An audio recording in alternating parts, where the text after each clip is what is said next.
இந்த காலை ஆராதனை ஜெபத்தோடு ஆரம்பிப்போம். ஜெபிப்போம். எங்கள் அன்பும் கிருபையும் இரக்கம் நிறைந்த எங்கள் பரிசுத்த பரலோக பிதாவே, அப்பா, இந்த அருமையான ஓய்வு நாள் காலை வேளைக்காக உமக்கு கோடான கோடி நன்றி அப்பா.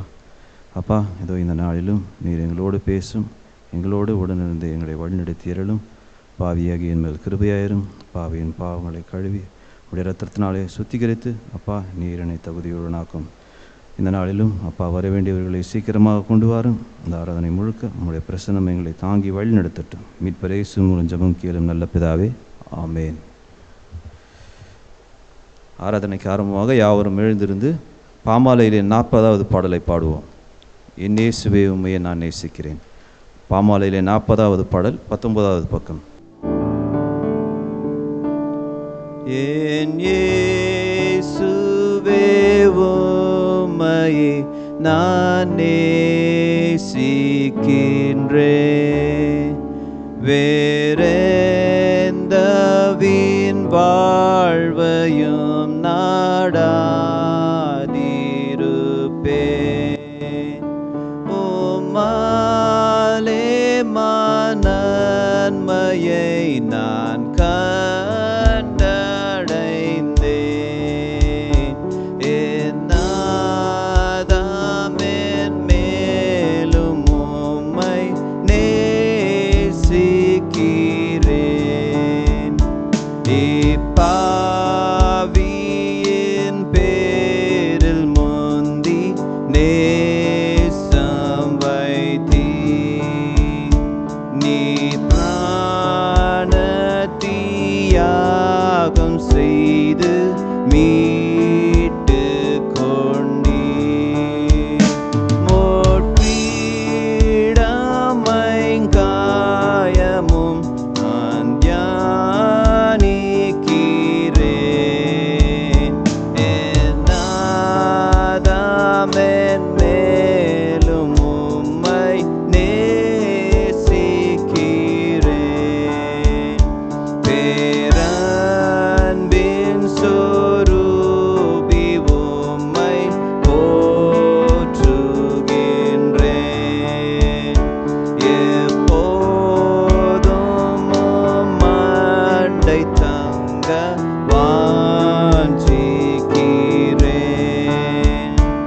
என் ஜீவன் போனாலும் கூட நீங்க மாட்டேன்.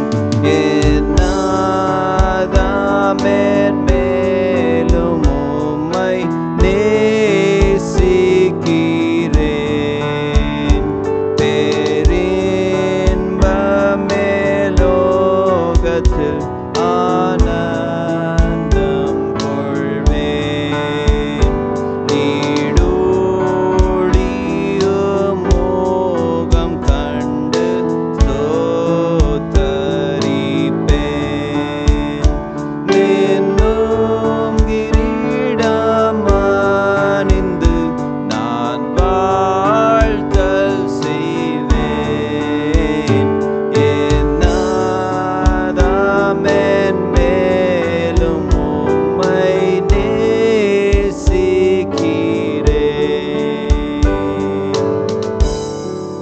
அனைவரும் அமர்ந்து கொள்வோம். அடுத்ததாக கீர்த்தனையில் 233வது பாடல், 233வது பாடல், பக்கம் 341. தாகம் உள்ளவன் மேல் தண்ணீரை ஊற்றுவேன்.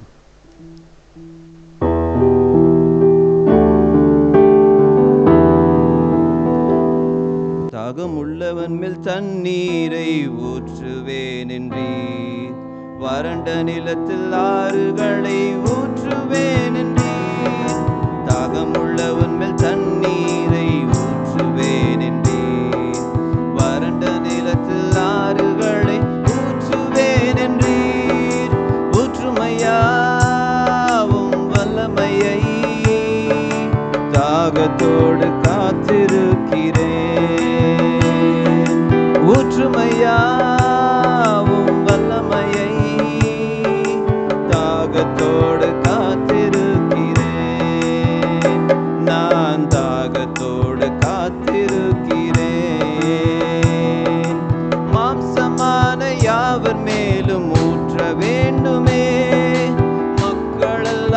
இறைவாக்கு உரைக்க வேண்டுமே. மாம்சமான யாவர் மேலும் ஊற்ற வேண்டுமே. மக்களெல்லாம் இறைவாக்கு உரைக்க வேண்டுமே. ஊற்றுமையாவும் வல்லமையை தாகத்தோடு காத்திருக்கிறேன். ஊற்றுமையாவும் வல்லமையை தாகத்தோடு காத்திருக்கிறேன். நான் தாகத்தோடு காத்திருக்கிறேன். முதியோர் மேலும் இளைஞன் மேலும் ஊற்ற வேண்டுமே. கனவுகள் காட்சிகள் காண வேண்டுமே. முதியோர் மேலும் இளைஞன் மேலும் ஊற்ற வேண்டுமே. கனவுகள் காட்சிகள் காண வேண்டுமே. ஊற்றுமையால் உம் வல்லமையை தாகத்தோடு காத்திருக்கிறேன். ஊற்றுமையாவும் வல்லமையை தாகத்தோடு காத்திருக்கிறேன். நான் தாகத்தோடு காத்திருக்கிறேன். நீரோடை அருகிலுள்ள மரங்களைப் போல நித்தமும் தவறாமல் கனி தர வேண்டும். நீரோடை அருகிலுள்ள மரங்களைப் போல நித்தமும் தவறாமல் கனி தர வேண்டும். ஊற்றுமையாவும் வல்லமையை தாகத்தோடு காத்திருக்கிறேன். ஊற்றுமையாவும் வல்லமையை தாகத்தோடு காத்திருக்கிறேன். நான் தாகத்தோடு காத்திருக்கிறேன். வனாந்திரம் செழிப்பான கோட்டமாகணும். வயல்வெளி அடர்ந்த காடாகணும். வனாந்திரம் செழிப்பான தோட்டமாகணும். வயல்வெளி அடர்ந்த காடாகணும். ஊற்றுமையாவும் வல்லமையை தாகத்தோடு காத்திருக்கிறேன். ஊற்றுமையாவும் வல்லமையை தாகத்தோடு காத்திருக்கிறேன். நான் தாகத்தோடு காத்திருக்கிறேன். தேவனுடைய செய்தி கேட்பமாக யாவரும் எழுந்திருந்து பாமாலையில் 7வது பாடலை பாடுவோம். பக்கம் 7, பாமாலையில் 7வது பாடல், 1வது சரம், 4வது சரணம். தேவா ஜீவப்பத்தை பெற்றுத்தாரும்.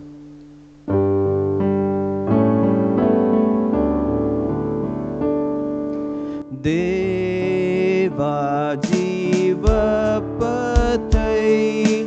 பெற்றுத்தாரும்.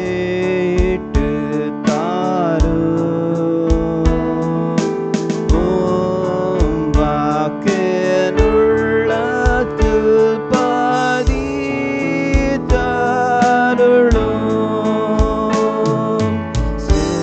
சிந்தனை ஆட்கொண்டு சுயம் நீக்கிடும். என் வழிகளை எல்லாம் ஆண்டு கொள்ளும்.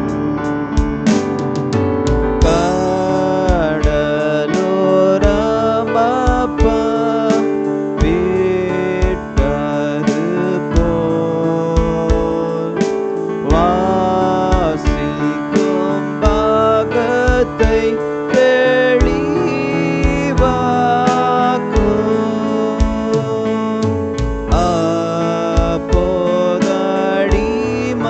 அப்போதடிமையின் கட்டுகள் போய் என்றென்றும் சுயாதீனம் கண்ட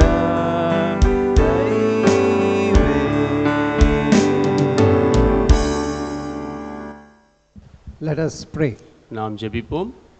Heavenly Father, we thank you and praise you for this Lord's Day morning. பரமபிதாவே, இந்த கர்த்தருடைய நாளின் காலைக்காக நன்றி சொல்லி Thank you துதிக்கிறோம். for the many mercies and blessings you have bestowed upon us.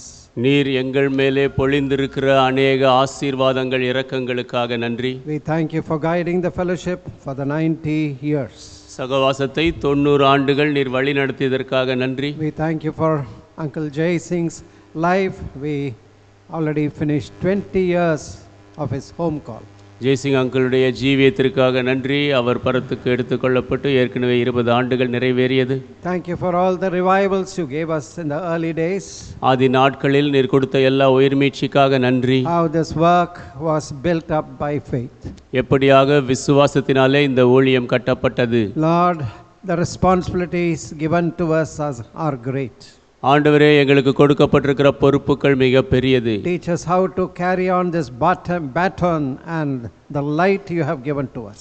எப்படியாக இந்த ஒளியையும் நீர் எங்களுக்கு கொடுத்திருக்கிற இந்த பட்டயத்தையும் எடுத்துச் செல்ல வேண்டும் என்று கற்றுத்தாரும். We see there is so much of darkness around us. எங்களை சுற்றி அதிக இருள் இருப்பதை பார்க்கிறோம். Teach us how to shine the light of Christ to people around.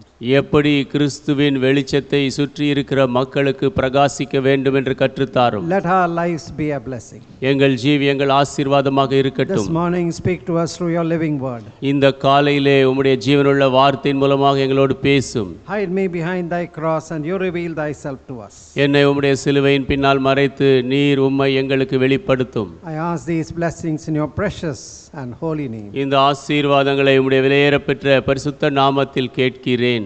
Amen. Amen. Today I would like to dwell on a famous character from the Old Testament. இன்றைக்கு பழைய ஏற்பாட்டிலிருந்து மிகவும் பிரபலமான ஒரு கதாபாத்திரத்தை குறித்து பேச விரும்புகிறேன். So let us turn to the portion of scripture we read in Joshua chapter 14. யோசுவா 14ஆம் அதிகாரத்தில் நாம் வாசித்த பாகத்திற்கு திருப்புவோம். We'll read 7 and 8 verses.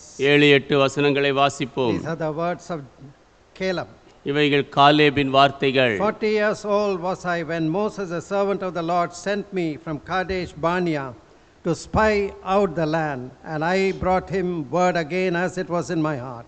Nevertheless, my brethren that went up with me made the heart of the people melt, but I wholly followed the Lord my God. தேசத்தை வேவு பார்க்க கர்த்தரின் தாசனாகிய மோசே என்னை காதேஸ் பர்னேயாவிலிருந்து அனுப்புகிற போது எனக்கு 40 வயதாயிருந்தது. என் இருதயத்தில் உள்ளபடியே அவருக்கு மறு செய்தி கொண்டு வந்தேன். ஆனாலும் என்னோடே கூட வந்த என் சகோதரர் ஜனத்தின் இருதயத்தை கரைய பண்ணினார்கள். நானோ என் தேவனாகிய கர்த்தரை உத்தமமாய் பின்பற்றினேன். What a challenging testimony. இது எப்பேற்பட்ட சவாலான ஒரு சாட்சி. It can put many of us to shame. இது நம்மில் அநேகரை வெட்கப்படுத்தக்கூடும். At 85 years, Caleb is testifying what and how he wholly followed the Lord. 85 ஆண்டுகளிலே வயதிலே காலேப் இப்படியாக சாட்சி கொடுக்கிறார், எப்படியாக ஆண்டவரை முழுவதுமாக பற்றி பின்பற்றினேன் என்று. Caleb was a tough, courageous, fearless soldier. Caleb ஒரு கடினமானவர், தைரியமானவர், பயமற்றவர், ஒரு நல்ல ஒரு போர் வீரன். A true patriot who believed in God. தேவன் மேலே விசுவாசம் வைத்த உண்மையான ஒரு தேசபக்தி உள்ளவன். One of the meanings for the word Caleb is all heart. Caleb என்பதற்கு ஒரு அர்த்தம் என்னவென்றால் முழு இருதயம். True to his name, he followed the Lord with all his heart. அவருடைய பெயருக்கு ஏற்றபடியாக தேவனை அவருடைய முழு இருதயத்தோடு பின்பற்றினார். Caleb's testimony is not a empty boast. காலேபினுடைய சாட்சி வெறுமனே ஒரு காலியான பெருமை அல்ல. Today we will find umpteen number of people who will talk great things. இன்றைக்கு எத்தனையோ மக்கள் பெரிய காரியங்களை பேசுவதை நாம் பார்க்கிறோம். But there is nothing of content, nothing of reality in their lives. ஆனால் அவர்கள் ஜீவியத்திலே எந்த ஒரு பொருளுமோ உண்மையோ இல்லை. I am this, I am that. நான் இதுவாக அதுவாக இருக்கிறேன். I did this, I did that. இதையும் அதையும் செய்தேன். But when you look carefully into their life, there is nothing solid comes out of there. ஆனால் அவர்களுடைய ஜீவியத்தை நீங்கள் ஜாக்கிரதையாக ஆராய்ந்து பார்ப்பீர்கள் என்றால் அவர்களுடைய ஜீவியத்திலிருந்து திடமான ஒன்றும் வெளிவரவில்லை. Now it is not good to talk about your own greatness. உங்களுடைய பெரிய காரியங்களை குறித்து பேசிக்கொள்வது நல்லதல்ல. What do others talk about you? உங்களை குறித்து மற்றவர்கள் என்ன பேசுகிறார்கள்? Sometimes they may not talk before you. சில நேரங்கள் உங்களுக்கு முன்பாக பேச மாட்டார்கள். If you are a man given to offense, you get hurt or get offended, people won't talk the truth to you. நீங்கள் இடறல் அடையக்கூடிய மனிதனாக இருந்தால், யாராவது பேசினால் இடறல் அடைவீர்கள் என்றால் மக்கள் உங்களோடு பேச மாட்டார்கள். Now what testimony Caleb told, it was also seconded by people who were close to him. Caleb என்ன ஒரு சாட்சியை சொன்னாரோ அதை அவருக்கு நெருக்கமாக இருந்த மக்களும் ஒத்துக்கொண்டார்கள். Moses was in total agreement with what Caleb spoke. Caleb என்ன பேசினாரோ அதிலே மோசே முழுவதுமாக ஒத்துப்போனவராக இருந்தார். If you see few more verses later, 9th verse, 9ஆம் வசனத்தை நீங்கள் வாசித்தால், Moses sware on that day, saying, surely the land whereon thy feet have trodden shall be thine inheritance and thy children's forever, because thou hast wholly followed the Lord my God. அந்நாளிலே மோசே, நீ என் தேவனாகிய கர்த்தரை உத்தமமாய் பின்பற்றினபடியினால் உன் கால் மிதித்த தேசம் உனக்கும் உன் பிள்ளைகளுக்கும் என்றைக்கும் சுதந்திரமாய் இருக்க கடவது என்று சொல்லி ஆணையிட்டார். So Caleb was not alone in giving his testimony. Here was Moses, who really knew, and he said that what Caleb said was true, because he followed the Lord wholly. இங்கே காலேப் தன்னுடைய சாட்சியை தான் ஒருவர் மாத்திரம் சொல்லவில்லை, மோசே அவரோடு இருந்து அவருடைய வாழ்க்கையை முழுவதுமாக பின்பற்றியவராக அந்த சாட்சியை அவருமாக ஆண்டவரை நீ முழுவதும் பின்பற்றினாய் என்று சொல்லுகிறார். Not only Moses. மோசே மாத்திரமல்ல, One of Caleb's companion was Joshua when he went out to spy the land along with the others. மற்றவர்களோடு 12 பேரோடு தேசத்தை வேவு பார்க்க காலேப் சென்றிருந்த போது அவரோடு சென்றிருந்த இன்னொரு தோழன் யோசுவா அவரும் சொன்னார். 13 and 14th verses of this chapter. இந்த அதிகாரத்தின் 13-14 வசனங்கள். And Joshua blessed him and gave unto Caleb the son of Jephunneh Hebron for an inheritance. Hebron therefore became the inheritance of Caleb the son of Jephunneh the Kenizzite unto this day, because that he wholly followed the Lord God of Israel. அப்பொழுது யோசுவா எப்புன்னையின் குமாரனாகிய காலேபை ஆசீர்வதித்து எபிரோனை அவனுக்கு சுதந்திரமாக கொடுத்தான். ஆதலால் கேனாசியனான எப்புன்னையின் குமாரனாகிய Caleb இஸ்ரவேலின் தேவனாகிய கர்த்தரை உத்தமமாய் பின்பற்றினபடியினால் இந்நாள் மட்டும் இருக்கிறபடி எபிரோன் அவனுக்கு சுதந்திரமாயிற்று. What a challenging testimony. எப்பேற்பட்ட சவாலான சாட்சி. It is not enough that you say, oh, I did this, I did that. நான் இதை செய்தேன் அதை செய்தேன் என்று நீங்களே சொன்னால் போதாது. I am so zealously following the Lord. நான் ஆண்டவரை வைராக்கியமாக பின்பற்றுகிறேன். I am not like others. மற்றவர்களைப் போல் நான் இல்லை. I am one of the faithful servants of God. நான் தேவனுடைய உண்மையுள்ள ஊழியக்காரர்களில் ஒருவன். No, what about others? What do they say about you? மற்றவர்கள் உங்களை குறித்து என்ன சொல்லுகிறார்கள்? Now Caleb's testimony was approved by Moses, by Joshua, and even God himself. காலேபினுடைய சாட்சி மோசேயாலே யோசுவாவாலே தேவன் தாமே அதை ஏற்றுக்கொண்டார்கள். Now what does God say about Caleb? காலேபை குறித்து தேவன் என்ன சொல்லுகிறார்? You find that in Numbers 14 chapter 24th verse. எண்ணாகமம் 14ஆம் அதிகாரம் 24ஆம் வசனத்திலே நீங்கள் அதை பார்க்கலாம். 14:24. 14:24. God said, those unfaithful spies who brought evil report, they will not see the promised land. 23rd and 24th we'll read. 23-24 வசனங்களை வாசிப்போம். அந்த வாக்கு பண்ணப்பட்ட தேசத்துக்கு போய் வந்த அவிசுவாசிகள் அந்த வாக்கு பண்ணப்பட்ட தேசத்துக்குள் பிரவேசிக்க மாட்டார்கள் என்று தேவன் சொன்னார். 23-24. Surely they shall not see the land which I swear unto their fathers, neither shall any of them that provoked me see it, but my servant Caleb, because he had another spirit with him, and hath followed me fully, him will I bring into the land whereunto he went, and his seed shall possess it. 23, 24 அவர்கள் பிதாக்களுக்கு நான் ஆணையிட்டு கொடுத்த தேசத்தை காண மாட்டார்கள். எனக்கு கோபம் உண்டாக்கினவர்களில் ஒருவரும் அதை காண மாட்டார்கள். என்னுடைய தாசனாகிய காலே வேறே ஆவியை உடையவனாயிருக்கிறபடியினாலும் உத்தமமாய் என்னை பின்பற்றி வந்தபடியினாலும் அவன் போய் வந்த தேசத்தில் அவனை சேர பண்ணுவேன். அவன் சந்ததியார் அதை சுதந்தரித்துக் கொள்ளுவார்கள். Now, for approval, God himself approved of Caleb's life. காலேபுடைய ஜீவியத்தை தேவன் தாமே அங்கீகரித்தார். Moses approved his testimony. இவருடைய சாட்சியை மோசே அங்கீகரித்தார். Joshua, his companion among the 12 spies, he approved Caleb's testimony. 12 வேவுகாரர்களில் மத்தியிலே அவருடைய தோழனாக இருந்த யோசுவா இவருடைய சாட்சியை அங்கீகரித்தார். So his own words, I wholly follow the Lord. It is really true, it is not empty boast. அவருடைய சொந்த வார்த்தைகள், நான் தேவனை முழுவதுமாக பின்பற்றினேன் என்பது மெய்யான வார்த்தை, அது வெறுமனே பெருமை அல்ல. Now, when we look at Caleb's testimony, காலேபின் சாட்சியை நாம் பார்க்கும்போது, Caleb was a faithful man in the midst of an unfaithful generation. ஒரு நம்பிக்கை அவிசுவாசம் உண்மையில்லாத சந்ததியின் மத்தியிலே காலேப் உண்மையுள்ளவராக இருந்தார். Among a faithless generation, he proved to be a man of faith. உண்மையில்லாத சந்ததியின் மத்தியிலே விசுவாசம் உள்ள உண்மையுள்ள நபர் என்பதை நிரூபித்தார். If you turn to Numbers 13 chapter, 30th verse. எண்ணாகமம் 13ஆம் அதிகாரம் 30ஆம் வசனத்திற்கு நீங்கள் திருப்பினால் 13:30. 13:30. Okay, we'll read the. Okay. And Caleb stilled the people before Moses and said, "Let us go up at once and possess it, for we are well able to overcome it." அப்பொழுது Caleb மோசேக்கு முன்பாக ஜனங்களை அமர்த்தி, நாம் உடனே போய் அதை சுதந்தரித்துக் கொள்வோம், நாம் அதை எளிதாய் ஜெயித்துக் கொள்ளலாம் என்றான்.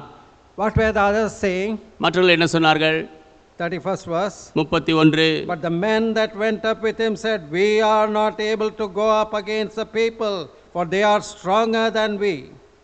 அவனோட கூட போய் வந்த மனிதரோ, நாம் போய் அந்த ஜனங்களோடு எதிர்க்க நம்மாலே கூடாது, அவர்கள் நம்மை பார்க்கிலும் பலவான்கள் என்றார்கள். 32nd verse. They brought up an evil report of the land which they had searched unto the children of Israel, saying, "The land through which we have gone to search, it is a land that eateth up the inhabitants thereof.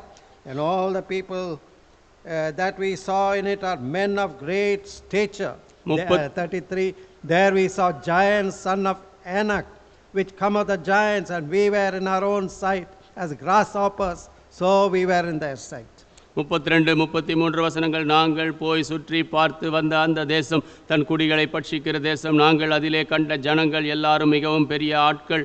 அங்கே ராட்சத பிறவியான ஏனாக்கின் குமாரராகிய ராட்சதரையும் கண்டோம். நாங்கள் எங்கள் பார்வைக்கு வெட்டு கிளிகளைப் போல் இருந்தோம். So these other 10 spies, இந்த மற்ற 10 வேவுகாரர்கள், they were also sent by Moses. அவர்களும் மோசேயினால் அனுப்பப்பட்டார்கள். They were also part of the promised people, the children of Israel.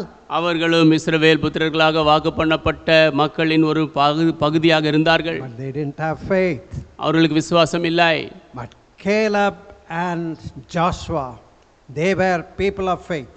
ஆனால் காலேபும் யோசுவாவும் விசுவாசமுள்ள மக்கள்.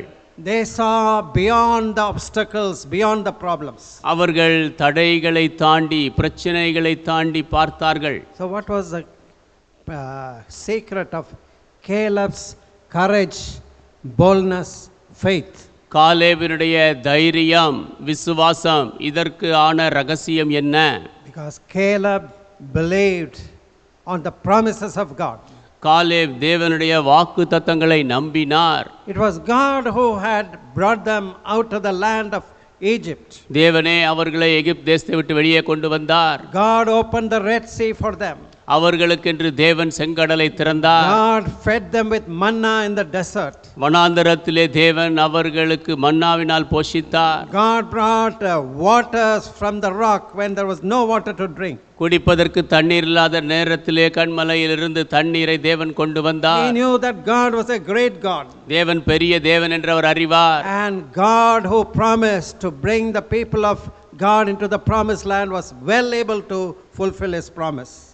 தேவனுடைய பிள்ளைகளை வாக்கு பண்ணப்பட்ட தேசத்துக்குள்ளாக கொண்டு வருவேன் என்று வாக்கு பண்ணிய தேவன் அதை நிறைவேற்ற வல்லவர் என்பதை அறிந்திருந்தார். Now Caleb did not say there won't be any difficulties and it is very easy. All that he did not say.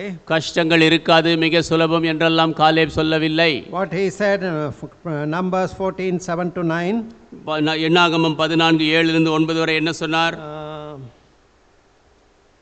And they spake unto all the company of the children of Israel, saying, the land which we passed through to search it is an exceeding good land. If the Lord delight in us, then he will bring us into the land and give it us, a land which floweth with milk and honey. Only rebel not ye against the Lord, neither fear ye the people of the land, for they are bread for us.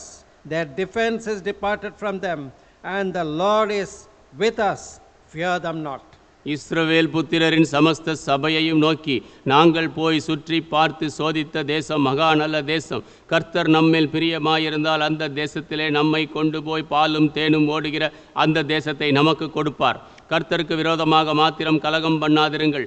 அந்த தேசத்தின் ஜனங்களுக்கு நீங்கள் பயப்பட வேண்டியதில்லை. அவர்கள் நமக்கு இரையாவார்கள். அவர்களை காத்த நிழல் அவர்களை விட்டு விலகி போயிற்று. கர்த்தர் நம்மோடு இருக்கிறார், அவர்களுக்கு பயப்பட வேண்டியதில்லை என்றார்கள். Caleb was very sure that the Lord was with him and with the people of God. கர்த்தர் தன்னோடு இருக்கிறார், தேவனுடைய ஜனங்களோடு இருக்கிறார் என்று காலேப் நிச்சயமாக அறிந்திருந்தார். If in some translation, in the original translation, since the Lord is with us, all these difficulties are nothing. They are like bread, eating bread. மூல பாஷையில் என்ன சொல்லப்பட்டிருக்கிறால், கர்த்தர் நம்மோடு இருப்பதினாலே இவைகள் எல்லாம் ஒரு பெரிய கஷ்டம் அல்ல, இவைகள் எல்லாம் அப்பத்தை சாப்பிடுவது போல் என்றார்கள். He will give us this wonderful land. இந்த அருமையான தேசத்தை அவர் தருவார். 15 times in the first five books of the Bible called the Pentateuch, 15 times the land of Canaan or land of that promised land is mentioned or described as land flowing with milk and honey. இந்த வேதாகமத்தின் முதல் 5 புத்தகங்களிலே 15 முறையாக இந்த கானான் தேசத்தை குறித்து பாலும் தேனும் ஓடுகிற தேசம் என்று சொல்லப்பட்டிருக்கிறது. Dear friends, நண்பர்களே, you may not have money. உங்களுக்கு பணம் இல்லாமல் இருக்கலாம். You may not have a house of your own. உங்களுக்கு சொந்தமாக வீடு இல்லாமல் இருக்கலாம். You may not have big balance or any balance in the bank. உங்களுடைய பேங்க்லே பணம் இல்லாமல் இருக்கலாம். You may not have any estates. உங்களுக்கு நிலப்புலன்கள் இல்லாமல் இருக்கலாம். All that matters is, do you have faith in the word of God and the promises of God? ஆனால் தேவனுடைய வார்த்தையில், தேவனுடைய வாக்குத்தத்தங்களில் உங்களுக்கு விசுவாசம் உண்டா என்பதுதான் பொருள். Faith is the currency of heaven. விசுவாசம் தான் பரலோகத்தினுடைய நாணயம். But you can get things done if you have faith. விசுவாசம் இருந்தால் காரியங்களை செய்ய முடியும். 90 years ago, Mr. Daniel exercised faith. Mr. Daniel left a secure job to come and start this humble work of God. 90 ஆண்டுகளுக்கு முன்பாக திரு தானியேல் அவர்கள் விசுவாசத்தை பிரயோகித்தார்கள். தானியேல் அம்மாவும் அவர்களுடைய பாதுகாப்பான வேலையை விட்டுவிட்டு இந்த ஊழியத்தை ஆரம்பிக்கும்படியாக வந்தார்கள். Much time was spent in prayer. They were asking signs from God. அதிக நேரம் ஜெபத்திலே செலவழிக்கப்பட்டது. தேவனிடத்திலிருந்து அடையாளத்தை கேட்டார்கள். God proved that he can take care of them even when he has no secure job.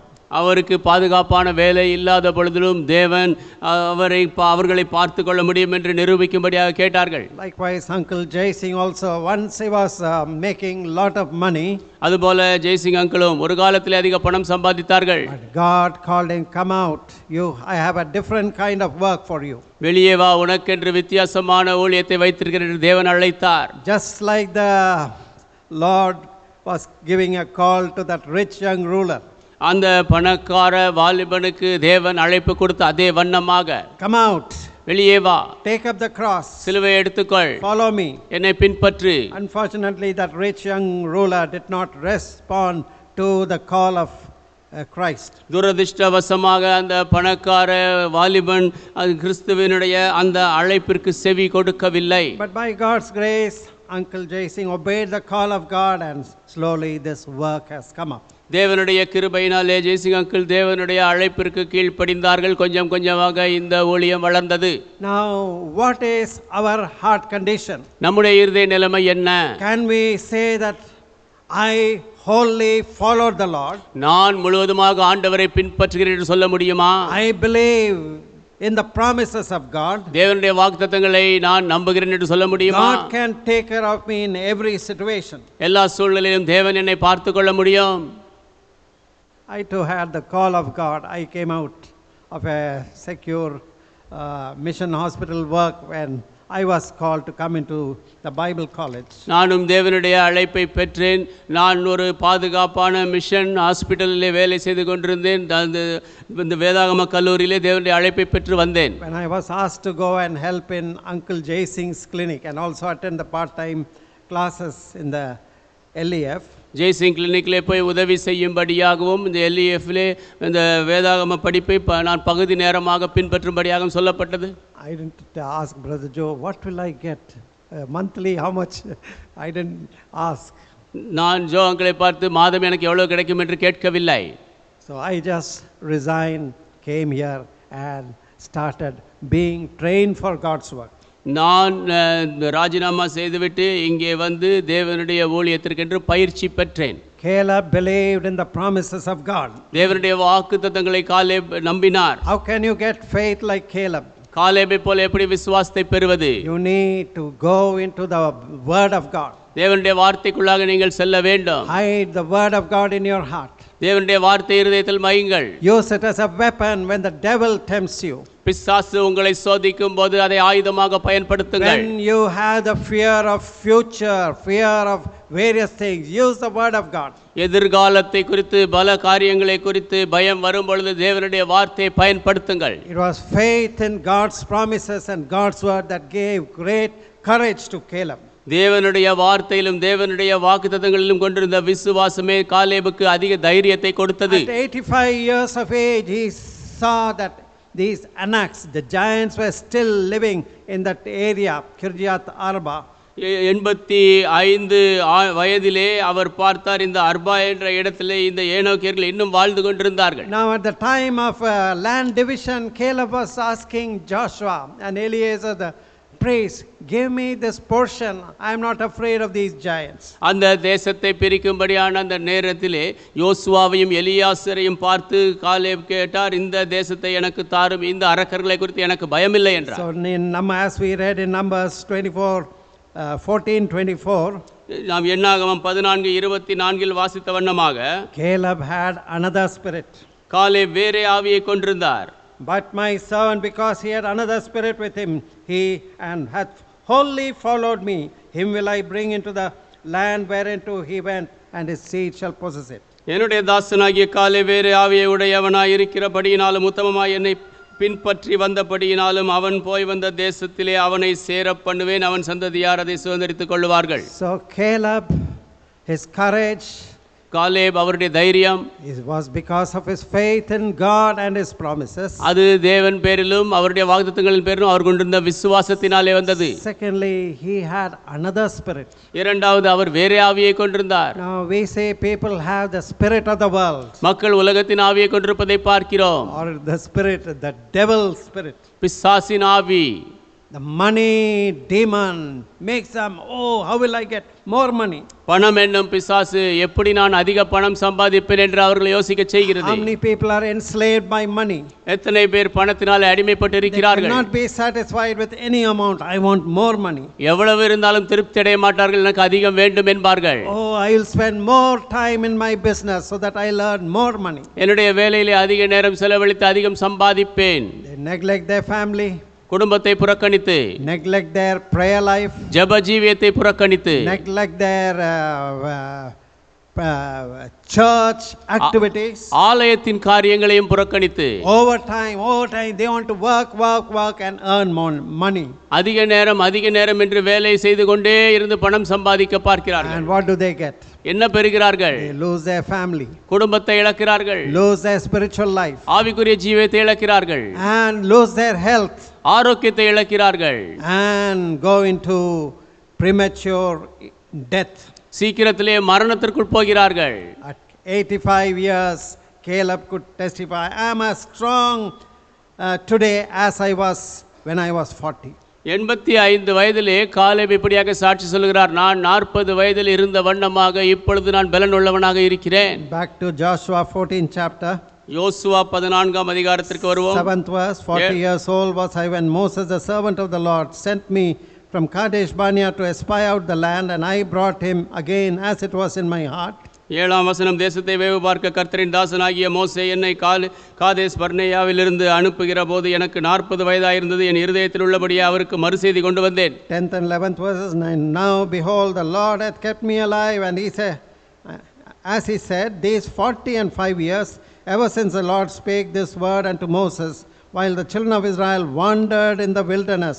Now I am this day 65 years old. As yet I am as strong this day as I was in that day Moses sent me. As my strength was then, even so is my strength now for war, both to go out and to come in. 10-11 வசனங்கள். இப்போதும் இதோ கர்த்தர் சொன்னபடியே என்னை உயிரோடே காத்தார். இஸ்ரவேலர் வனாந்தரத்தில் சஞ்சரிக்கையில் கர்த்தர் அந்த வார்த்தையை மோசையோடே சொல்லி இப்போது 45 வருஷமாயிற்று. இதோ இன்று நான் 85 வயதுள்ளவன். மோசே என்னை அனுப்புகிற நாளில் எனக்கு இருந்த அந்த பலன் இந்நாள் வரைக்கும் எனக்கு இருக்கிறது. யுத்தத்திற்கு போக்கும் வரத்துமாய் இருக்கிறதற்கு அப்பொழுது எனக்கு இருந்த பலன் இப்பொழுதும் எனக்கு இருக்கிறது. Caleb had another spirit. Caleb வேறே ஆவியை கொண்டிருந்தார். His spirit was not dampened because of age. வயதினாலே அவருடைய ஆவி மந்தப்படவில்லை. He had also been a part of that group who walked through the wilderness. வனாந்தரத்தின் ஊடாக நடந்து சென்ற அந்த குழுவிலும் அவர் இருந்தார். One by one he saw people of his generation die. ஒவ்வொருவராக அவருடைய சந்ததியார் மரிப்பதை அவர் பார்த்தார். Except for himself and Joshua, all that generation perished without reaching the promised land. அவரும் யோசுவாவும் தவிர வாக்கு பண்ணப்பட்ட தேசத்துக்கு சென்று அடையாதபடி அந்த சந்ததி அத்தனை பேரும் அழிந்தார்கள். Caleb was a person who loved challenge. Caleb சவால்களை விரும்பியவர். And he was asking Joshua one difficult territory, give me this land of giants and I will conquer. கஷ்டமான பகுதியை யோசுவாவிடத்திலே கேட்டார். இந்த அரக்கர்கள் இருக்கும் தேசத்தை தாரும், நான் அதை மேற்கொள்வேன் என்றார். At 85 years he didn't think of retirement. 85 வயதிலே ஓய்வு பெறுவதை குறித்து யோசிக்கவில்லை. He didn't seek for comfort. சௌகரியத்தை விரும்பவில்லை. Though he was entitled to, he had all the liberty to seek a retired comfortable life. அவர் ஓய்வு பெற்று சௌகரியமாக வாழும்படியான எல்லா தகுதிகளும் இருந்த போதிலும் அதை தேடவில்லை. He was one of the living legends from the previous generation along with Joshua. யோசுவாவோடு சேர்ந்து முந்திய சந்ததியிலிருந்து வந்த உயிரோடு இருக்கக்கூடிய ஒரு மரபாக அவர் இருந்தார். It is said of Alexander Duff, he was a great missionary to India. Alexander tough என்பவரை குறித்து இப்படியாக சொல்லப்பட்டது, அவர் இந்தியாவிற்கு வந்த மிகப்பெரிய missionary. And he labored and until he was very old and he could not stay in India anymore. அவருக்கு மிகவும் வயது ஆகும் வரைக்கும் அவர் உழைத்தார். இதற்கு மேலும் இந்தியாவிலே தங்கி இருக்க முடியவில்லை. And when he thought of retirement, when he wanted to inspire younger people to take up his work. ஓய்வு பெற விரும்பிய பொழுது வாலிபர்கள் அவர்களுடைய ஊழியத்தை எடுத்துக்கொள்ளும்படியாக அவர்களை உற்சாகப்படுத்த விரும்பினார். And in one meeting, I think it was England or Scotland, I'm not sure, he was earnestly preaching to the young people. இங்கிலாந்திலோ ஸ்காட்லாண்டிலோ தெரியவில்லை, அங்கே ஒரு கூட்டத்திலே வாலிபர்களுக்கு கருத்தாய் பிரசங்கித்தார். Are there among you people who are ready to take up the challenge to labor in this very remote region of India where you won't have the comforts of England?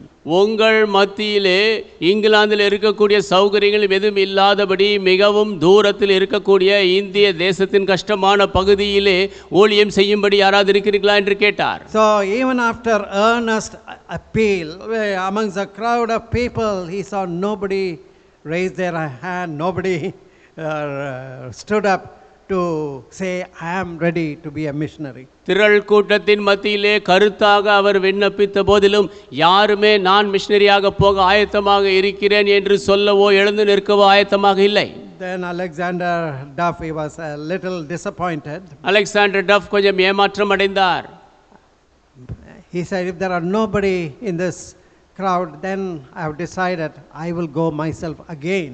அவர் சொன்னார், இந்த கூட்டத்தில் யாரும் இல்லை என்றால் நான் மறுபடியுமாக நானே போக வேண்டும் என்று தீர்மானித்து விட்டேன். Even though my body is fully worn out, என்னுடைய சரீரம் முழுவதுமாக தொய்ந்து போய்விட்டாலும் I will go there and I will pray, I will labor till my last breath. நான் அங்கே போவேன், ஜெபிப்பேன், என்னுடைய கடைசி மூச்சு வரைக்கும் உழைப்பேன்.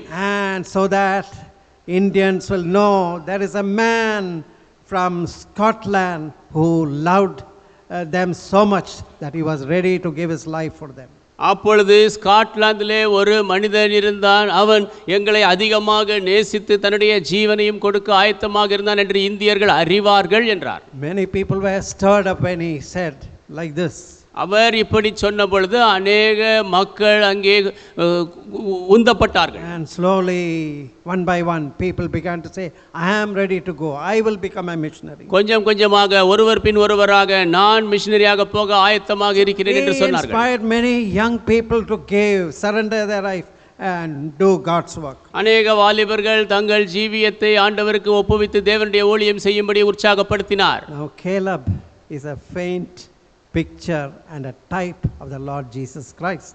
காலேப் ஆண்டவராகிய இயேசு கிறிஸ்துவின் ஒரு வடிவமாக காட்சியாக இருக்கிறார். Jesus did not seek his own comfort. இயேசு தன்னுடைய சொந்த சௌகரியத்தை தேடவில்லை. He left the glory, the riches, the glamour, the every blessing of heaven to come down to the sin cursed world. அவர் மகிமை, ஐஸ்வர்யம், பரலோகத்தின் எல்லா மகிமை எல்லாவற்றையும் விட்டுவிட்டு இந்த பாவமான சபிக்கப்பட்ட பூமிக்கு வந்தார். He came to do his father's will.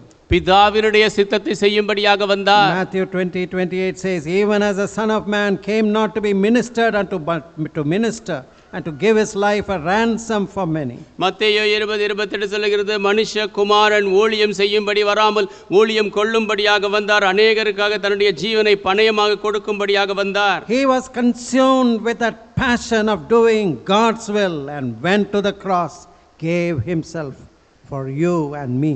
தேவ சித்தத்தை செய்யும்படியாக முழுவதும் நிரம்பியவராக இருந்தார். சிலுவைக்கு போனார், உங்களுக்காக எனக்காக ஜீவனை கொடுத்தார். Like the burnt offerings of the Old Testament, பழைய ஏற்பாட்டினுடைய அந்த தகன பலியைப் போல he allowed himself, his body to be battered and bruised. தன்னுடைய சரீரம் அடித்து நொறுக்கப்படும்படியாக அனுமதித்தார். He bled and died a cruel death upon the cross. அவர் ரத்தம் சிந்தி சிலுவையிலே கொடூர மரணத்தை அனுபவித்தார். He took the mountain of our sins, my sin, your sin upon himself on the cross. மலையைப் போல இருந்த உங்கள் பாவத்தை, என்னுடைய பாவத்தை, நம்முடைய பாவத்தை சிலுவையிலே அவர் தன்மேல் சுமந்தார். And what is he offering to us? நமக்கு என்ன கொடுக்கிறார்? Forgiveness. பாவ மன்னிப்பு. Though your sins have been like crimson, they shall be made white as snow. உங்களுடைய பாவமானது சிவேரென்று இருந்தாலும் அது பனியைப் போல வெண்மையாகும். You have crucified the Lord of glory by your wicked hands. உங்கள் பொல்லாத கரங்களினாலே மகிமையின் தேவனை சிலுவையில் அறைந்தீர்கள். Today he offers forgiveness, cleansing. ஆனால் இன்றைக்கு பாவ மன்னிப்பையும் சுத்திகரிப்பையும் தருகிறார். Have you put your trust and faith in the Lord Jesus Christ, your Redeemer? உங்களுடைய விசுவாசத்தை, நம்பிக்கையை உங்கள் மீட்பராகிய ஆண்டவராகிய இயேசு கிறிஸ்துவின் மேல் வைத்தீர்களா? He is a lamb slain from the foundations of the world. அவர் உலகத்தின் அஸ்திபாரத்துக்கு முன்பு அடிக்கப்பட்ட ஆட்டுக்குட்டி. Now Caleb ultimately conquered the Anaks. Caleb கடைசியாக அந்த ஆனோக்கியரை கைப்பற்றினார். And Joshua 14:15 says, யோசுவா 14:15 சொல்கிறது, and the name of Hebron, 13th was, and Joshua blessed him and gave unto Caleb the son of Jephunneh Hebron for an inheritance. Hebron therefore became the inheritance of Caleb the son of Jephunneh the Kenizzite unto this day, because that he wholly followed the Lord God of Israel. And the name of Hebron before was Kirjath Arba, which Arba was a great man among the Anakims, and the land had rest from war. அப்பொழுது யோசுவா எப்புன்னையின் குமாரனாகிய காலேபை ஆசீர்வதித்து எபிரோனை அவனுக்கு சுதந்திரமாக கொடுத்தான். ஆதலால் கேனாசியனான எப்புன்னேயின் குமாரனாகிய Caleb இஸ்ரவேலின் தேவனாகிய கர்த்தரை உத்தமமாய் பின்பற்றினபடியினால் இந்நாள் மட்டும் இருக்கிறபடி எபிரோன் அவனுக்கு சுதந்திரமாயிற்று. முன்னே எபிரோனுக்கு கீரியாத் அர்பா என்று பேர் இருந்தது. அர்பா என்பவன் ஏனாக்கியருக்குள்ளே பெரிய மனுஷனாயிருந்தான். யுத்தம் ஓய்ந்திருந்ததினால் தேசம் அமைதலாயிற்று. This Kiryat Arba or Hebron had a great history. எபிரோனுக்கு பெரிய சரித்திரம் உண்டு. And this was one of the places where Abraham came and settled and offered sacrifice, built an altar. Abraham வந்து தங்கி ஒரு பலிபீடம் கட்டிய இடங்களில் இது ஒன்று. It was also a burial place where Abraham had bought this cave of Machpelah from Ephron the Hittite. இந்த கீத்தியனாகிய எப்ரோனியரிடத்திலிருந்து மக்பல்லா என்ற ஒரு குகையை ஆபிரகாம் அடக்கம் பண்ணும்படியாக வாங்கியிருந்தார். Some of his family members like Sarah and later he himself and Isaac, Rebekah, Leah and Jacob were buried in this place. அவருடைய குடும்பத்தினரில் சிலர் சாராள், Abraham தாமே, ஈசாக்கு இன்னும் லேயாள் மற்றவர்கள் எல்லாம் இங்கே அடக்கம் பண்ணப்பட்டிருந்தார்கள். This was a place where God promised abundant blessing to Abraham for his progeny. இந்த இடத்தில்தான் தேவன் ஆபிரகாமுடைய சந்ததிக்கு அபரிதமான ஆசீர்வாதத்தை வாக்கு பண்ணியிருந்தார். Hebron also was a place where later on David was anointed king. Hebron என்ற இடத்தில்தான் பிற்பாடு தாவீது அபிஷேகம் பண்ணப்பட்ட ராஜாவானான். For 7.5 years it was David's capital until he moved to Jerusalem. 7.5 ஆண்டுகள் தாவீது எருசலேமுக்கு போகும் வரை இது அவருடைய தலைநகரமாக இருந்தது. Absalom started his rebellion at Hebron. Absalom தன்னுடைய முரட்டாட்டத்தை எபிரோனில் ஆரம்பித்தார். Hebron was one of the cities of refuge where a person who accidentally murdered or somebody could run and for refuge. ஒரு நபர் திடீரென்று யாரையாவது கொலை செய்திருப்பார்கள் என்றால் அடைக்கலத்துக்கு போகும்படியாக அடைக்கல பட்டணமாகவும் எபிரோன் இருந்தது. So this was a very great historical place. அது ஒரு சரித்திரத்திலே மிக பெயர் பெற்ற ஒரு இடம். But God had promised to Caleb and his progeny this place. ஆனால் இந்த இடத்தை தேவன் காலேபிற்கும் அவருடைய சந்ததிக்கும் வாக்கு பண்ணினார். God blessed Caleb with long life. நீண்ட ஜீவனை கொடுத்து தேவன் காலேபை ஆசீர்வதித்தார். God blessed Caleb with a faith that did not diminish it. He kept his faith till the end. மங்கி போகாத விசுவாசத்தை தேவன் காலேபிற்கு கொடுத்தார். கடைசி வரைக்கும் அந்த விசுவாசத்தை காத்துக்கொண்டார். God rewarded Caleb with health and strength. நல்ல ஆரோக்கியத்தோடு பலத்தோடு தேவன் காலேபிற்கு பலன் கொடுத்தார். Even in the old age he was able to conquer and become an example, a challenge to young people. வயதான காலத்தில் கூட அவர் ஜெயிக்க முடிந்தது. வாலிபர்களுக்கு ஒரு சவாலாக உதாரணமாக இருக்க முடியும். In the Bible he has created history by his life, his challenge. வேதத்திலே அவருடைய ஜீவியத்தின் மூலமாக சரித்திரத்தின் மூலம் சவாலின் மூலமாக சரித்திரத்தை படைத்தார். When you talk about your life, உங்கள் ஜீவியத்தை குறித்து பேசும்போது is your testimony approved by God? உங்கள் சாட்சி தேவனால் அங்கீகரிக்கப்பட்டிருக்கிறதா? Caleb's testimony was approved by Moses, by Joshua, by God himself. காலேபினுடைய சாட்சி மோசே, யோசுவா தேவன் தாமே அங்கீகரித்திருந்தார்கள். May the Lord help us to be challenged by this testimony. இந்த சாட்சியினாலே நாம் சவால் விடப்படும்படியாக தேவன் தாமே நமக்கு உதவி செய்வார். Time when we are celebrating our anniversary, நம்முடைய ஆண்டு விழாவை கொண்டாடுகிற இந்த நேரத்திலே and also we see our dear uncles Jay Singh's life before us. நமக்கு முன்பாக ஜெய்சிங் அங்கிளுடைய ஜீவியத்தை நாம் பார்க்கிறோம். Maybe this evening we'll give time to some of you who want to share something about uncle's life. We'll give you 2-3 minutes. If you come prepared, you can speak a little about uncle and how he was a blessing to you.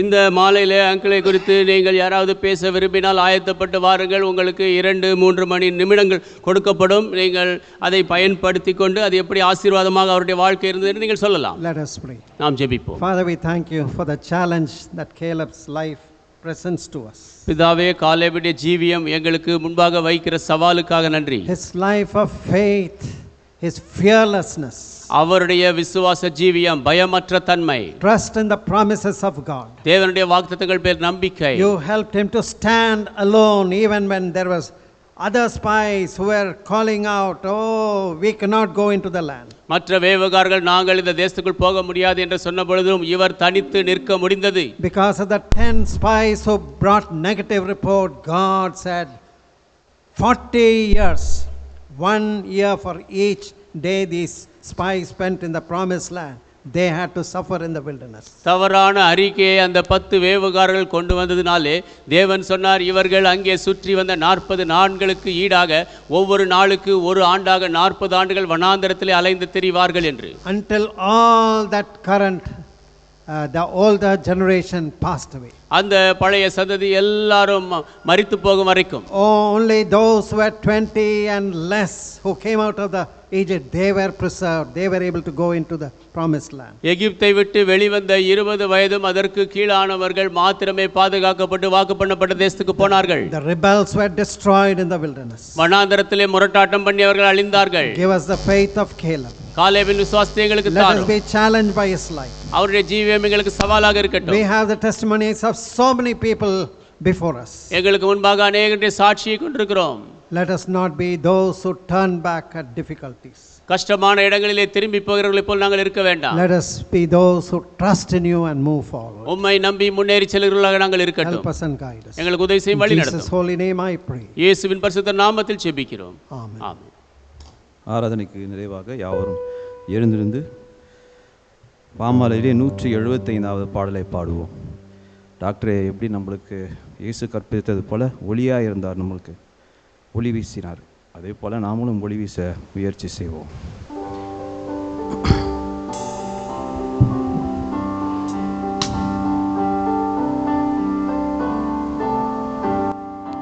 இயேசு கற்பித்தார் ஒளி வீசவே, சிறு தீபம் போல இருள் நீக்கவே, அந்தகாரலோகில் ஒளி வீசுவோம், அங்கும் இங்கும் எங்கும் பிரகாசிப்போம்.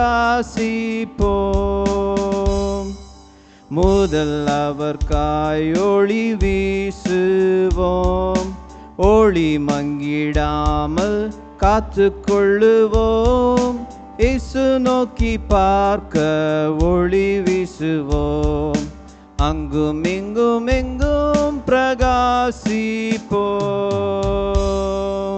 பிற நன்மைக்கும் ஒளி வீசுவோம், உலகின் மாயிருள் நீக்க முயல்வோம், பாவம் சாபம் யாவும் பறந்தோடிப்போம், அங்கும் இங்கும் எங்கும் பிரகாசிப்போம். இயேசு கற்பித்தார் ஒளி வீசவே, சிறு தீபம் போல இருள் நீக்கவே, அந்தகாரலோகில் ஒளி வீசுவோம், அங்கும் இங்கும் எங்கும் பிரகாசிப்போம். Let us pray. Now may the grace of the Lord Jesus Christ, love of the Father, fellowship and communion of the Holy Spirit may rest and abide with all of us, both now and forevermore.